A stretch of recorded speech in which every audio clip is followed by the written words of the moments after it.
गांधी के लिए शीतल जी आपके हिसाब से क्या मैसेज है? नहीं, इधर मैं समझता हूं कि राहुल गांधी थोड़ा आइडियोलॉजिकल कंसिस्टेंसी पे आए हैं जब उन्होंने जाति जनगणना वाला सवाल लिया है। वो एक ऑडियंस क्रिएट कर रहे हैं पिछड़ी जातियों में जो बहुत सी रीजनल पार्टीज़ में था, और वो ये समझते हैं कि अकलियत के जो वोट हैं, अकलियत के जो समर्थक हैं और दलित और आदिवासी के जो समर्थक हैं, इनको एड्रेस करने की वो कोशिश करते हैं। अभी चूंकि उत्तर भारत में खासकर जो हिंदुत्व का कार्ड है वो तुलनात्मक रूप में ज़्यादा वेल ऑर्गेनाइज्ड है, वेल ऑयल्ड है, उसको मीडिया का भी अच्छा सपोर्ट है, तो इस लिहाज से उसका मुकाबला वो नहीं कर पा रहे हैं।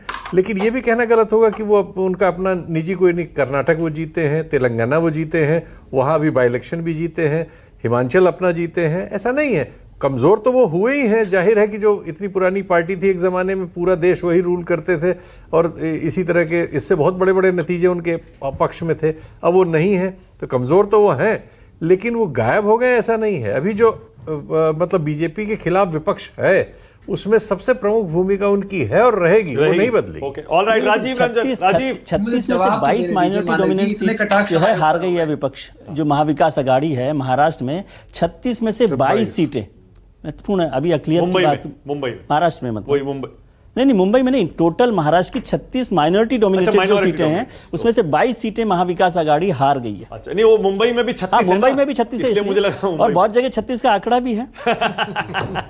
राजीव रंजन, राजीव, राहुल गांधी के लिए क्या मैसेज है महाराष्ट्र से?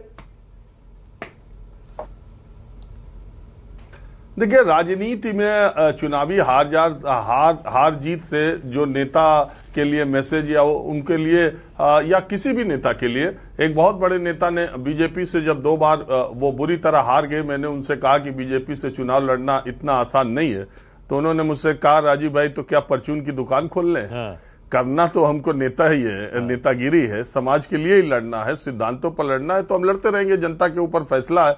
70 सालों तक कांग्रेस पार्टी राज की, विपक्षी लड़ते रहे, जनसंघ लड़ती रही, भाजपा लड़ती रही, आज इतनी मजबूत स्थिति में है। एक दौर है, समय आता है। अब इस समय भारतीय जनता पार्टी का परचम लहरा रहा है। वो जितने दिनों तक जनता के साथ जुड़े रहेंगे, अपने मुद्दों के साथ खड़े रहेंगे, जनता का उनको समर्थन मिलता रहेगा। अलग अलग जगहों पर, राज्य के स्तर पर अगर आप देखें तो झारखंड में हेमंत सोरेन वापसी करने में कामयाब हुए हैं। कहा यह जाता है कि जो इंडिया गठबंधन या विपक्षी दलों की सरकारें हैं वो एक बार सरकार जाने के बाद पलट जाती है, लेकिन हेमंत सोरेन दोबारा वापस आ गए और पहले से ज्यादा मेजॉरिटी के साथ वापस आ गए। पश्चिम बंगाल में ममता बनर्जी आई थी। तो अलग अलग जगहों पर अलग अलग, मैं नहीं मानता कि चुनाव के नतीजे, मैंने तो आपको बता दिया। अब चुनाव इसी पर होगा कि महिलाओं के खाते में कौन कब पैसा डालेगा, और आप इंतजार कीजिए, उस दिन फिर डिबेट किया जाएगा कि अरविंद केजरीवाल ने ऐलान किया कि दिल्ली की महिलाओं के खाते में ये पहली किस्त जाने वाली है। क्या नाम है, क्रिसमस से पहले या नए साल के तोहफे से पहले। बस यही है कि इलेक्शन कमीशन 2 ही 3 दिन में अनाउंस आपकी जानकारी के लिए ऐलान उन्होंने कल किया 6 रेडियो में। अच्छा, ओके, मोहन कर्मा, अलग बात है। ओके, मोहन